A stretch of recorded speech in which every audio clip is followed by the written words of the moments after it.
Bizi dinle. FM.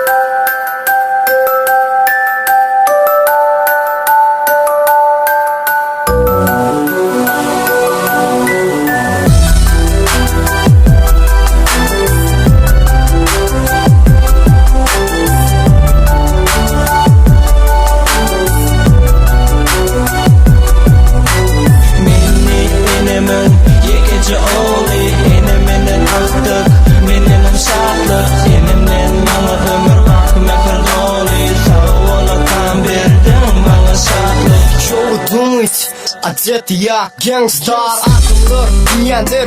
Bu hem işi betir ömrünün diyeyin. Bu dünya takdir sonun için saklan diyme geçtir. Bir yönü eneme gelende tema ağlama yalvar yan yönü sola değme. Doğa attırak bilmeyin bağlı yetti gerek benim kimliğime.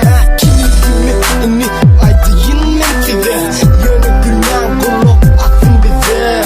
Dinle enem için çökün beni dinle enem için kaydın beni de Meni enemim yegeci oğlu eneminin artık menenim sağlık enemden bana ömür bak mehir dolu sağlıktan verdin bana sağlık. Meni enemim yegeci oğlu eneminin artık menenim sağlık enemden bana ömür bak mehir dolu sağlıktan verdin bana sağlık. Attan verdim bana mıltığa derek sürücü köke hep çağa gerek. Atamından bolar menden derek güçlü boların sizin için yara sizin için bilimli bolayın men sizin için saylanayın kimeden guvanın seyredip mana daştan dem alın indi siz ene uludan yani öngü menin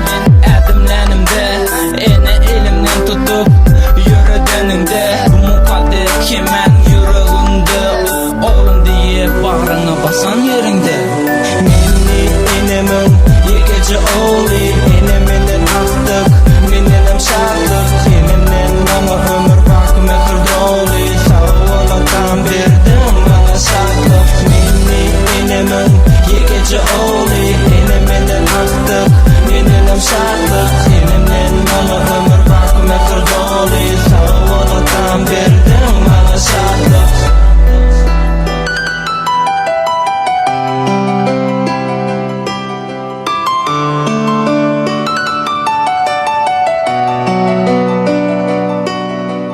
Enemin gözünün akmasın yaş aktıza şadiyan bolsun yaş.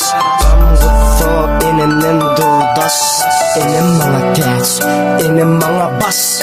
Enemin gözünün akmasın yaş aksa da şadiyan bolsun yaş. Gamgusu eneden durdaş enem bana teç enem bana baş. Meni enemin yegeci